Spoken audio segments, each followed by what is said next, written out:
Assalamualaikum warahmatullahi wabarakatuh. Perkenalkan, nama saya Muhammad Tegar Pratama dengan NPM 235001055 dari kelas B dengan mata kuliah Nutrisi Tanaman. Di sini saya akan menjelaskan atau memaparkan sedikit banyaknya tentang mekanisme penyerapan unsur hara. Nah, ada pendahuluan di sini, yaitu unsur hara merupakan sumber nutrisi atau makanan yang diperlukan tanaman untuk tumbuh dan juga berkembang. Sama seperti makhluk hidup lainnya, tanaman membutuhkan asupan nutrisi yang lengkap agar dapat mempertahankan pertumbuhannya.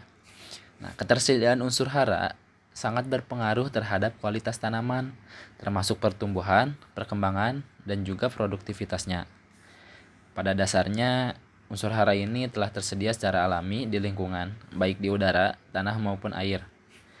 Penyerapan unsur hara oleh tanaman terjadi melalui mekanisme tertentu yang melibatkan pergerakan ion dari tanah menuju ke akar. Nah, secara umum terdapat 3 mekanisme utama yang berperan dalam proses tersebut, yaitu aliran massa, difusi, dan juga intersepsi akar.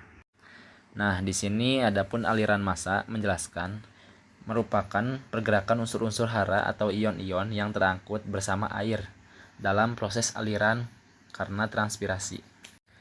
Nah, karena ada perbedaan tekanan air dan juga atmosfer, sehingga air bergerak dalam tanaman yang menyebabkan terangkutnya unsur-unsur hara seperti kalium, kalsium, dan juga NO3 sulfat dan magnesium ke akar dari daerah yang jauh dari jangkauan akar.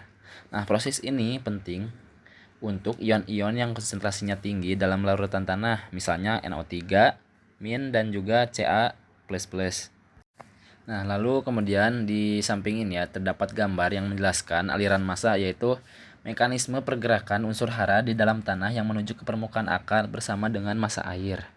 Nah, selama proses transpirasi ini terjadi juga proses penyerapan air oleh akar tanaman. Nah, di sini ada difusi.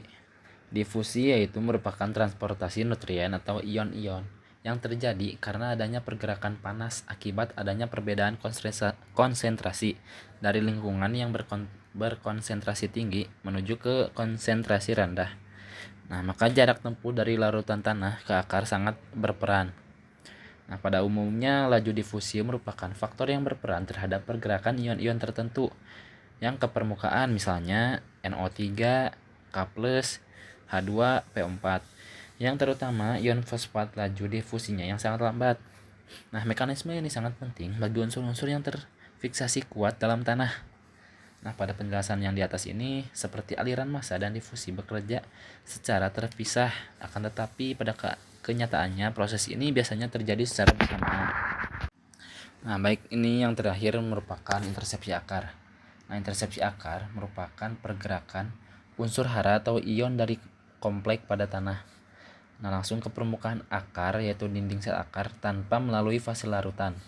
Nah, hal ini dimungkinkan karena akar juga mempunyai kapasitas tukar kation atau KTK, sehingga ion-ion terikat pada permukaan sel akar mempunyai kemungkinan dapat tertukar langsung dengan ion-ion yang terikat pada lempung dan juga bahan organik tanah. Nah, intersepsi hara atau akar tanaman ini akan lebih banyak mengintersepsi hara dalam suasana yang lembab daripada bila akar tumbuh dalam suasana yang kering. Kenapa? Jadi pada suasana lembab perakaran tanaman lebat ini, hal ini sangat penting bagi serapan kalsium dan juga magnesium. Nah, juga ada kesimpulan. Jadi mekanisme penyerapan unsur hara oleh tanaman yang berlangsung melalui 3 proses utama, yaitu aliran massa, difusi, dan juga intersepsi akar.